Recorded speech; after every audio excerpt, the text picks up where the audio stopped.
Haleluya, haleluya, shalom, selamat pagi, salam sejahtera dalam kasih Tuhan kita Yesus Kristus. Puji Tuhan, Bapak Ibu yang saya kasih dalam nama Tuhan Yesus.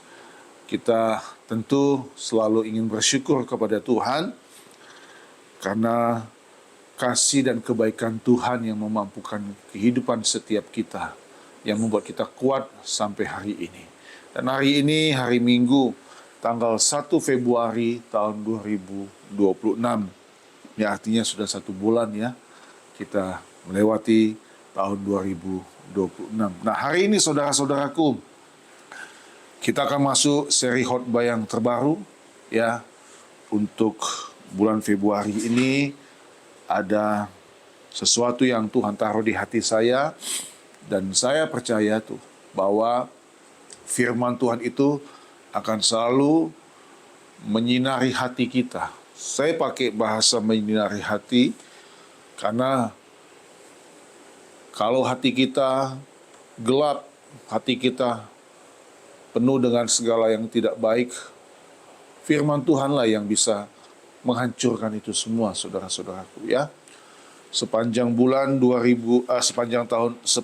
Januari kemarin, saya menyampaikan khotbah mempersamakan hidup untuk Tuhan yang kita ambil dalam ayat emas kita dalam 1 Korintus 15 ayat 58. Dan hari ini dengan tema yang baru ya saudara-saudaraku, untuk bagian pertama atau seri yang pertama, memaknai mukjizat dan kebesaran Allah ya.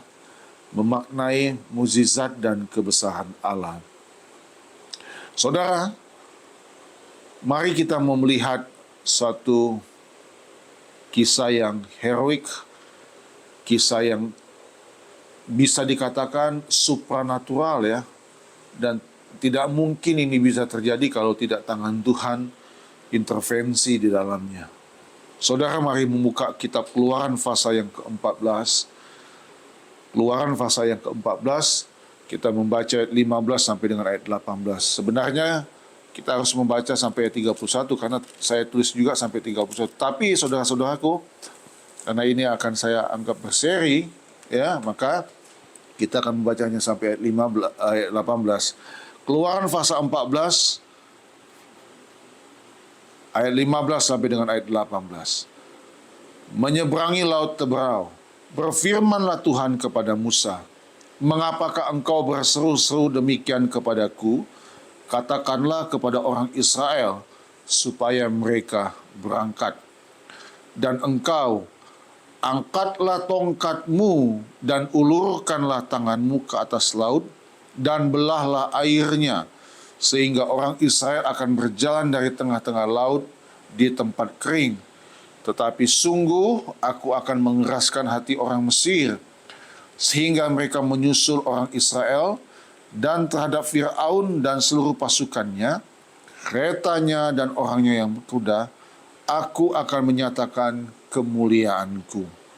Maka orang Mesir akan mengetahui bahwa akulah Tuhan apabila aku memperlihatkan kemuliaanku terhadap Fir'aun, keretanya dan orangnya yang berkuda." Ini kisah yang sungguh luar biasa ya saudara-saudaraku ya. Dan puji Tuhan, kita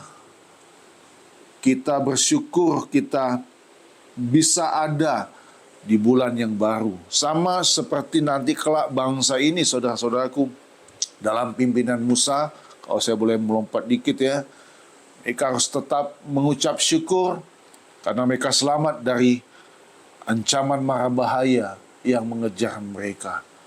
Ya, bagaimana hari ini dengan tema yang baru, kita coba melihat, memaknai mukjizat dan kebesaran Allah ya, yang luar biasa yang terjadi. Dan saya percaya saudara, sampai hari ini pun mukjizat tetap terus terjadi dalam hidup kita sebagai orang percaya ya. Dan mulut kita yang kecil ini harus selalu mengakui, harus selalu mengucap syukur dan berkata untuk kebesaran bagi nama Tuhan. Saudara, peristiwa besar yang tertulis dalam perjanjian lama ini, dalam kitab Keluaran ini, pasti syarat atau penuh dengan makna dan pelajaran yang rohani yang penting bagi orang percaya, bagi saya dan saudara, bagi pengikut Kristus di masa sekarang dan di masa yang akan datang sampai Tuhan Yesus datang. Nah, saudara, perhatikan hal-hal yang indah, yang luar biasa. 3 poin, 3 hal yang saya akan bagikan pada hari ini di seri yang pertama dalam kita mendengarkan khotbah yang terbaru dengan judul yang baru ya saudara-saudara. Dan saudara harus tahu bahwa bangsa Mesir atau bangsa Israel maksud saya khususnya dalam peristiwa ini, kita harus tahu ya saudara-saudaraku bahwa bangsa Israel yang dipimpin Musa keluar dari tanah Mesir adalah bangsa yang hidup dalam perbudakan atau penindasan kurang lebih 430 tahun. Itu tercatat dalam Keluaran 12 ayat 40. Saya baca dulu. Keluaran 14 ayat 40. Lamanya orang Israel diam di Mesir adalah 430 tahun. Ya, walaupun mungkin ada penafsiran dari banyak teolog-teolog tentang lamanya orang Israel maksudnya di Mesir. Tetapi Keluaran 12 ayat 40 mengatakan bahwa mereka diam di Mesir 430 tahun. Nah, saudara bayangkan ya, 4 abad lebih sejak kedatangan Yusuf dan disusul oleh Yakub dan saudara-saudara dari Yusuf, ya, sampai kemudian bangsa ini ya berkembang biak menjadi bangsa yang besar sehingga menjadi satu ancaman. Kalau kita membaca dalam kitab Keluaran di fase-fase yang pertama, menjadi satu ancaman bagi bangsa Mesir. Nah, saudaraku, kita harus tahu, itu yang pertama yang tadi saya bilang bahwa bangsa Israel yang keluar dari tanah Mesir ini, yang dipimpin oleh Musa ini, adalah bangsa yang hidup dalam perbudakan, dalam penindasan yang kurang lebih 430 tahun. Ya, jadi sebagai info yang atau pemberitahuan kepada Bapak Ibu semua, jadi kita harus melihatnya juga bahwa iman percaya mereka kepada Allah Yahweh atau Allah yang hidup itu masih bisa dikatakan iman bayi rohani, saudara-saudaraku ya. Iman yang masih bayi rohani. Kalau anak-anak itu kan umurnya 1 tahun ke atas ya, 0 tahun ke atas. Tapi kalau bayi rohani ya, bayi rohani, bayi. Jadi namanya bayi kan saudara tahu ya, bergantung sepenuhnya kepada orang tuanya. Ya, sama seperti mereka ya. Walaupun secara umur tentu ada yang sudah ada yang umur 40, 50, 60, 70 barangkali ada ya. Orang-orang yang secara umur sudah dewasa secara umur. Tapi secara rohani belum tentu mereka mengerti makna di balik ini semua. Nah, saya percaya saudara-saudaraku ya, bahwa pagi tadi waktu saya menyiapkan tempat ini, sesuatu yang Tuhan beri di hati saya, ya, bahwa mujizat itu terjadi untuk satu, kita pasti harus mengakui bahwa supaya kita selalu tahu bahwa Allah yang mengendalikan dunia ini, ya. Nanti kita akan lihat di balik ini semua bahwa untuk kita menyadari bahwa hidup ini kita harus bergantung total kepada Tuhan. Saudara, tadi saya bilang iman percaya mereka, iman yang saya katakan bisa kita katakan iman bayi rohani. Nah, jadi dari di seri yang pertama ini, apa yang bisa kita bagikan? 3 hal atau 3 poin yang saya bagikan bagi kita semua saudara-saudaraku ya. Saya akan lihat mulai ayat 15. Saudara perhatikan ayat 15. Perhatikan ayat 15. Berfirmanlah Tuhan kepada Musa, mengapakah engkau berseru-seru demikian kepadaku? Katakanlah kepada orang Israel supaya mereka berangkat. Nah, saudara, dalam terjemahan NIV, bahasa Inggrisnya bilang begini, saudara-saudara. Then the Lord said to Moses, why are you crying out to me? Tell the Israelites to move on. Ada kata to move on di sana. Nah, yang menarik, saudara, waktu saya mempersiapkan khotbah ini, Saya juga membaca dalam terjemahan The Message. The Message mengartikan ayat 15 ini, perhatikan saudaraku ya. Tuhan berkata kepada Musa, "Mengapa engkau berteriak kepadaku? Perintahkan orang Israel untuk bergerak, titik, ada kata kemudian maju, tanda seru." Itu terjemahan The Message. Perintahkanlah orang Israel untuk bergerak, titik, maju. Nah saudaraku, yang pertama, pelajaran rohani yang penting di sini, yang pertama, saudara, jangan diam dan takut.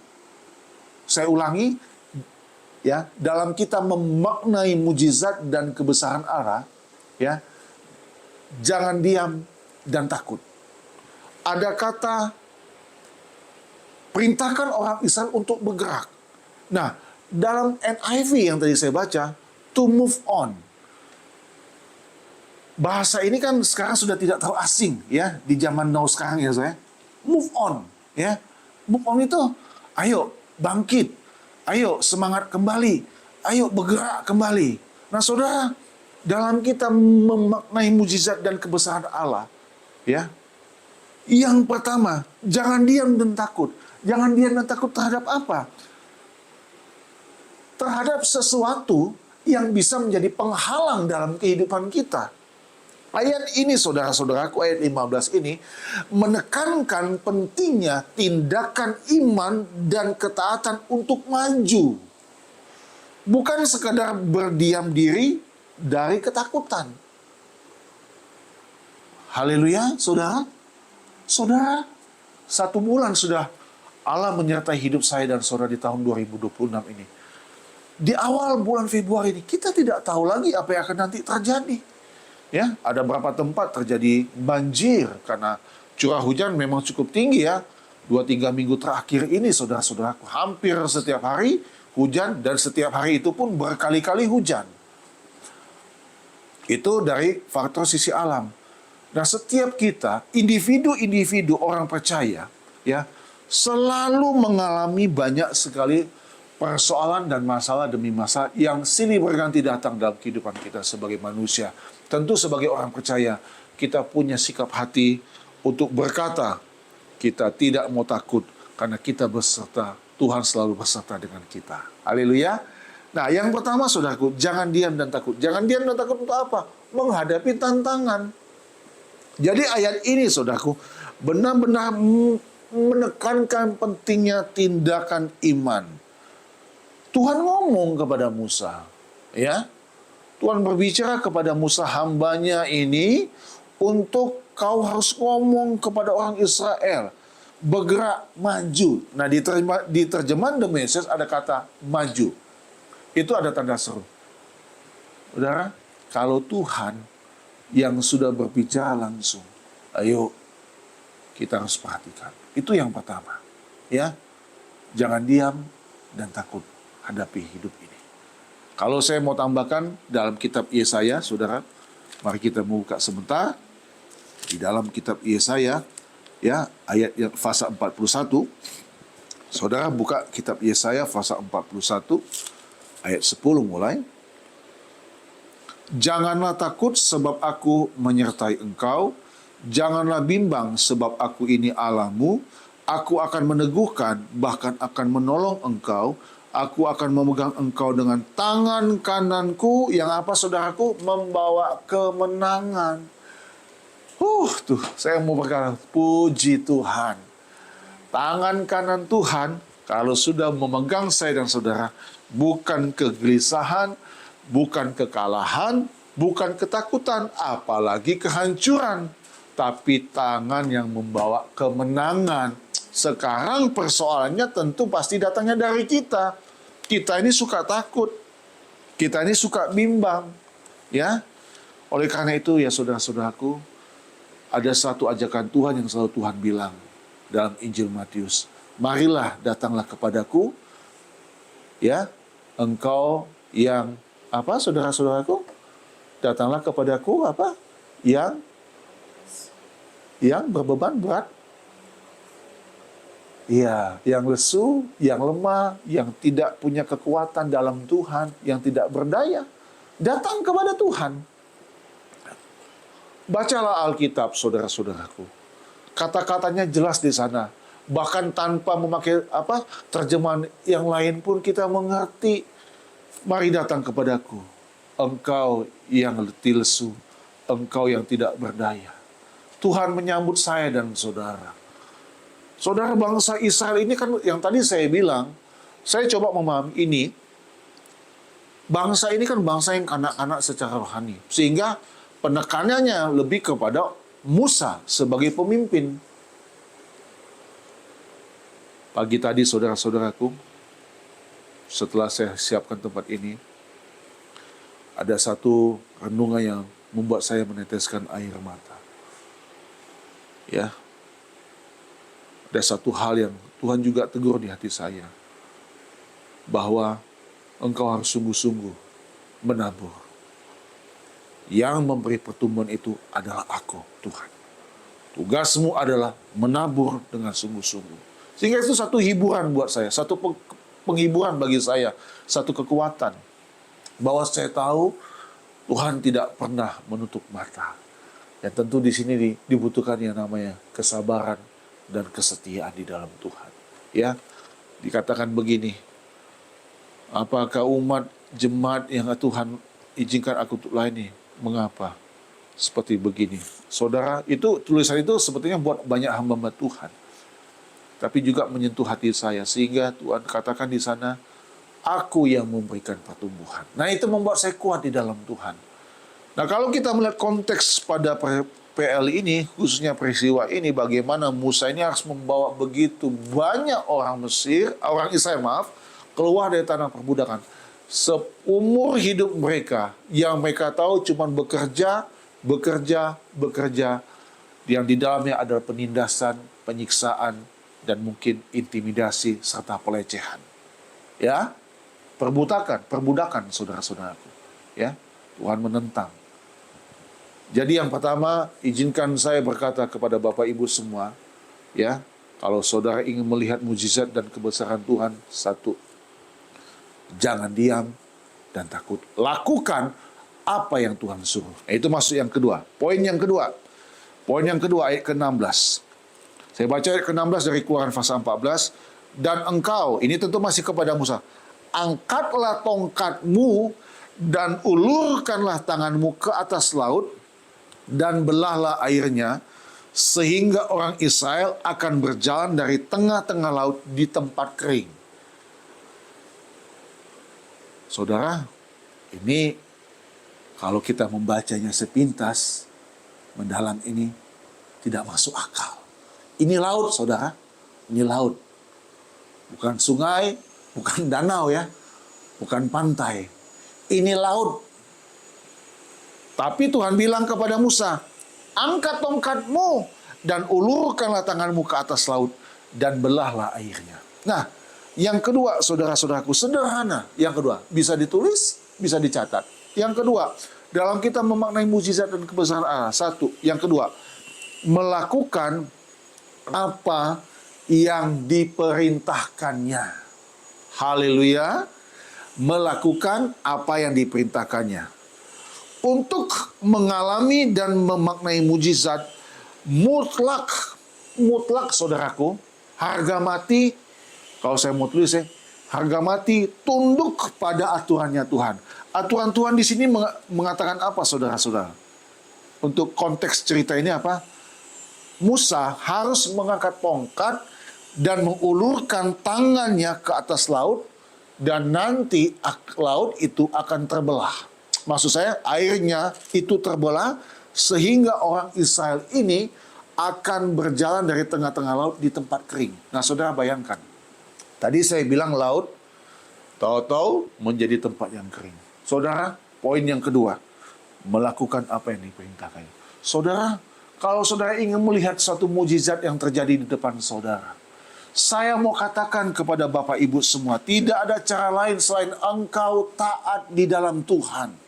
Dengar-dengaran di dalam Tuhan. Laut yang namanya laut ya, laut yang besar, tiba-tiba di tengah laut itu bisa menjadi tempat orang Israel akan berjalan. laut ini jadi tempat kering.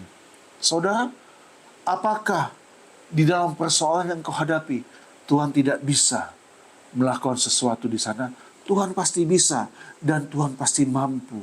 Haleluya, saudara-saudaraku. Yes. Saudara buka sebentar. Rasul Yakobus bilang begini dalam surat Yakobus. Perhatikan. Saudara, kita membuka Yakobus pasal yang kelima. Ya. Yakobus pasal yang kelima. Ayat 17. Elia adalah manusia biasa sama seperti kita. Saya percaya, kalau saya boleh menambahkan, bukan bermaksud ingin supaya berbeda pengertiannya, tidak. Elia adalah manusia biasa sama seperti kita. Musa menurut saudara manusia biasa nggak sama seperti kita? Sama. Hanya dia mendapat kepercayaan dalam Tuhan. Sama seperti Elia. Yakobus bilang Elia adalah manusia biasa sama seperti kita. Dan apa saudaraku? Ia apa?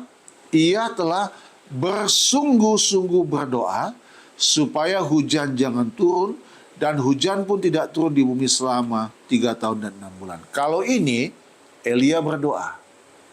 Elia melakukan sesuatu untuk melihat tanda kebesaran Tuhan. Tetapi dalam kisah konteks dalam perjanjian lama ini, Allah memerintahkan Musa.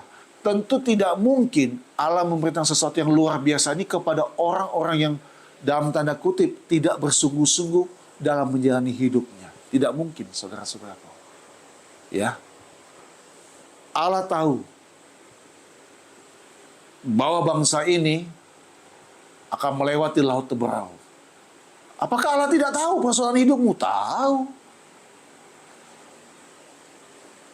Kita lihat saudaraku, di belakang pasukan Fir'aun dalam jumlah yang besar mengejar mereka. Di depan itu laut yang terbentang besar. Mau lewat di mana lagi? Kematian menghantui mereka. Kecemasan sudah sampai tingkat tinggi. Ya, ada mungkin kegaduhan yang sangat besar di sisi laut, di laut Teberau itu, saudaraku.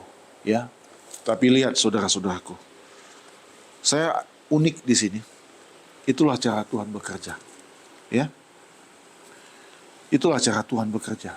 Saudara tahu, kalau Tuhan sudah bekerja, ya, saya meminjam kalimat indah pada waktunya. Misteri bagi saya dan saudara. Jadi, ayo percayakan kepada Dia, Sang Juru Selamat Agung kita, Yesus Kristus Tuhan. Di hadapan kita ada tubuh dan darah Tuhan. Kalau nyawanya pun diberikan kepada saya dan saudara, ya, kisah-kisah yang terjadi dalam perjanjian lama maupun dalam perjanjian baru, yang di dalamnya ada mujizat-mujizat yang luar biasa itu, saudara. Yang tadi saya di awal bilang, untuk menyatakan kebesaran Allah, untuk menyatakan kebesaran Tuhan, bahwa Dia yang memegang kendali atas hidup umat manusia, khususnya orang-orang yang menaruh percaya kepada Tuhan. Saudara, melakukan apa yang diperintahkannya. Saya ingat Tuhan Yesus pun pernah bilang, makananku adalah melakukan kehendak Dia yang mengutus aku dan menyelesaikannya. Tuhan Yesus pun dalam posisi sebagai manusia, sebagai anak, tunduk akan perintah Bapa. Di sini memang dibutuhkan, saudara, penundukan diri yang luar biasa. Ini kondisi sudah genting. Ini posisi sudah, saya katakan, sudah kritis. Musuh semakin dekat, di depan laut terbentang besar. Mau kemana lagi? Satu-satunya jalan, kita menaikkan doa kepada Tuhan. Saudara, apapun yang kau hadapi di depan hidupmu, percayalah, sepertinya kematian, laut menelan manusia bisa. Di belakang ancaman musuh. Tapi saya percaya di balik itu ada kehidupan yang akan Tuhan buat. Bukankah Yesus mati supaya saya dan saudara hidup? Iya, sehingga kita bisa berjalan melewati lembah kematian. Sama seperti bangsa Israel melewati lembah kematian. Lembah di sini laut maksud saya, saudara, yang akhirnya terbelah. Inilah cara Tuhan yang ajaib dan luar biasa. Ini sungguh ajaib, saudara. Dan saya mau katakan, Tuhan terima kasih. Kita harus melihat ini sebagai satu kisah yang heroik, kisah yang luar biasa, kisah yang tidak bisa memang diterima dengan nalar otak dan logika kita. Ya, ini hanya kebesaran Tuhan. Dan itu akan menutup untuk seri yang pertama ini dengan yang ketiga. Poin yang ketiga, ayat 17 dan 18, saudaraku. Sebelum kita masuk dalam perjamuan kudus, perhatikan ayat 17. Tetapi sungguh aku akan mengeraskan hati orang Mesir, sehingga mereka menyusul orang Israel, dan terhadap Fir'aun dan seluruh pasukannya, keretanya, dan orangnya yang berkuda, aku akan menyatakan kemuliaanku. Maka orang Mesir akan mengetahui bahwa akulah Tuhan, apabila aku memperlihatkan kemuliaanku terhadap Fir'aun, keretanya, dan orangnya yang berkuda. Yang ketiga, saudara perhatikan, memaknai mujizat dan kebesaran Allah. Itu artinya kemuliaan Allah di atas segalanya. Tolong dicatat, kemuliaan Allah di atas segalanya. Saudara, Allah akan mendemonstrasikan kuasa, keagungan, dan kedaulatannya yang mutlak secara dahsyat kepada bangsa Israel, dan melalui Mesir, dan Mesir melalui kemenangan total atas musuh. Nah, secara ringkas, saudaraku, perhatikan ini, saya baca ya. Kemuliaan Tuhan dalam konteks ini, dalam cerita ini, diperlihatkan melalui intervensi ajaib yang menghancurkan musuh dan menyelamatkan umatnya yang adalah umat pilihan Tuhan. Menegaskan bahwa Dia adalah Allah yang berdaulat. Perhatikan, menegaskan bahwa Dia adalah Allah yang berdaulat atas alam semesta, manusia, dan sejarah. Haleluya, saudara-saudaraku. Ini yang tadi di poin juga pertama saya singgung. Ya, Dia adalah Allah yang berdaulat atas alam semesta, atas setiap umat manusia, dan atas sejarah. Saudara, kemuliaan dalam bahasa Ibrani itu kavod. K-A-V-O-D. Kavod. Artinya cahaya. Nah, ini yang tadi saya bilang, saudara, di awal tadi, sebelum saya khotbah, ya, firman Tuhan itu seperti sinar, seperti cahaya yang menerangi hati kita yang gelap. Nah, kemuliaan bukan sekedar cahaya saja, saudara-saudaraku, tetapi kemuliaan Tuhan adalah kehadiran Tuhan yang agung dan perkasa. Allah menunjukkan kemuliaannya dengan bertindak langsung. Dalam cerita ini atau dalam konteks ini, Dia membelah laut Tebrau dan menenggelamkan tentara Mesir. Bisa katakan puji Tuhan, Dia membelah laut Tebrau dan menenggelamkan tentara Mesir. Itulah sebabnya tadi saya bilang, kemuliaan Allah di atas segalanya. Nah, saudara, tujuan dari semua ini jelas, untuk mengetahui bahwa aku adalah Tuhan. Perhatikan, saudara-saudaraku, perhatikan tolong ayat yang ke-18. Maka orang Mesir akan mengetahui bahwa akulah Tuhan. Jadi saudara-saudara, kalau saudara diizinkan Tuhan mengalami mujizat, melihat pertolongan Tuhan, ya, ingatlah perkataan ini, supaya saya dan saudara mengetahui bahwa akulah Tuhan, bahwa Dialah Tuhan yang berkuasa penuh atas hidup, apa tadi saya bilang?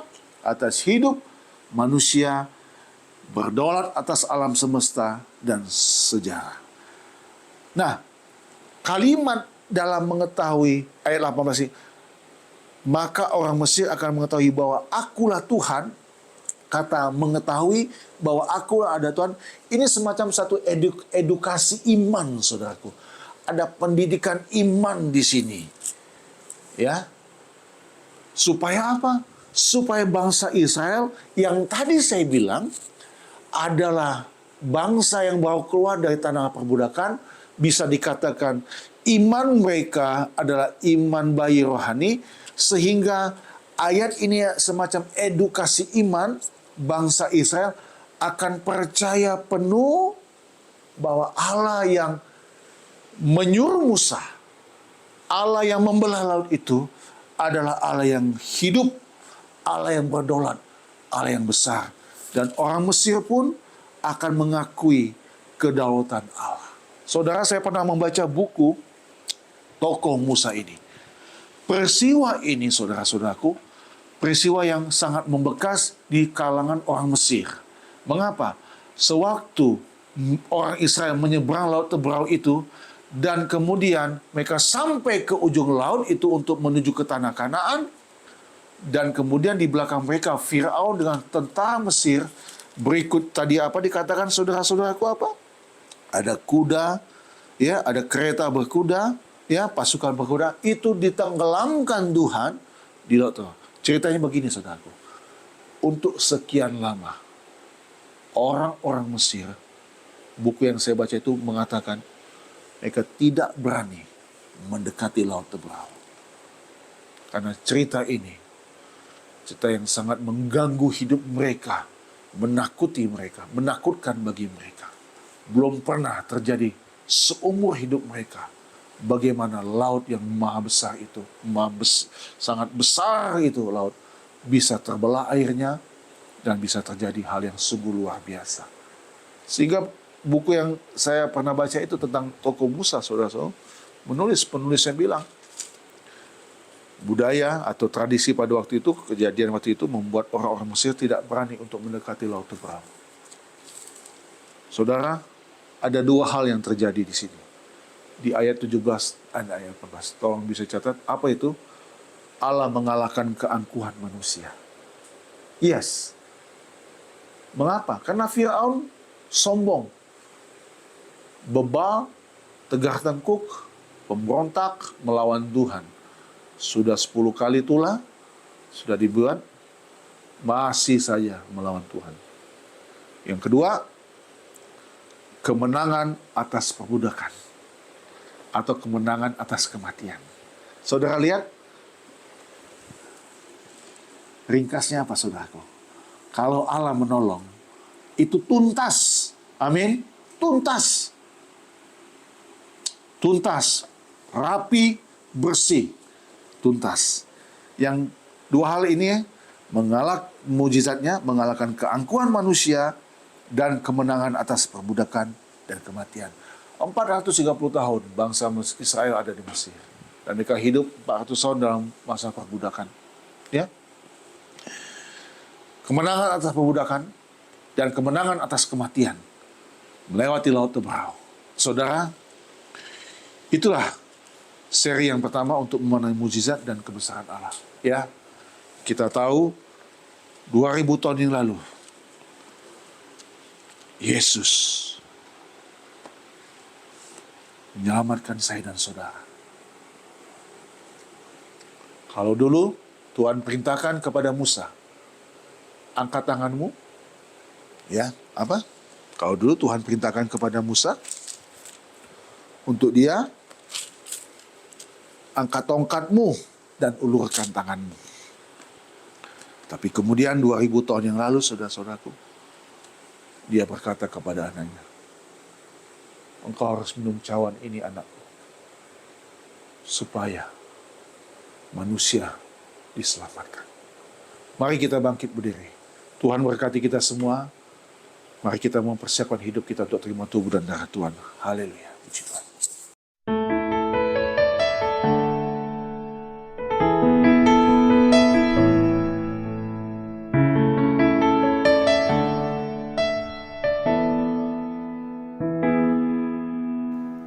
Telah kulihat bukti kasih-Mu, Kau menderita gantikanku. Dengan darah-Mu Kau selamatkanku. Kini ku hidup menyenangkan-Mu.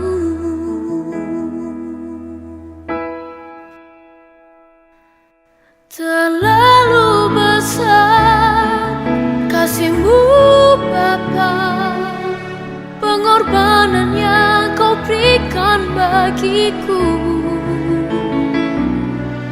terlalu mahal. Darahmu Yesus tercurah untuk menebus hidupku.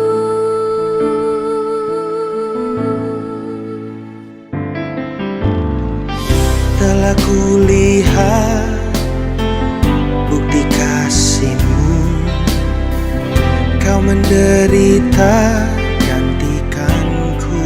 Kau gantikan Dengan darah-Mu Kau selamatkanku. Kini ku hidup menyenangkan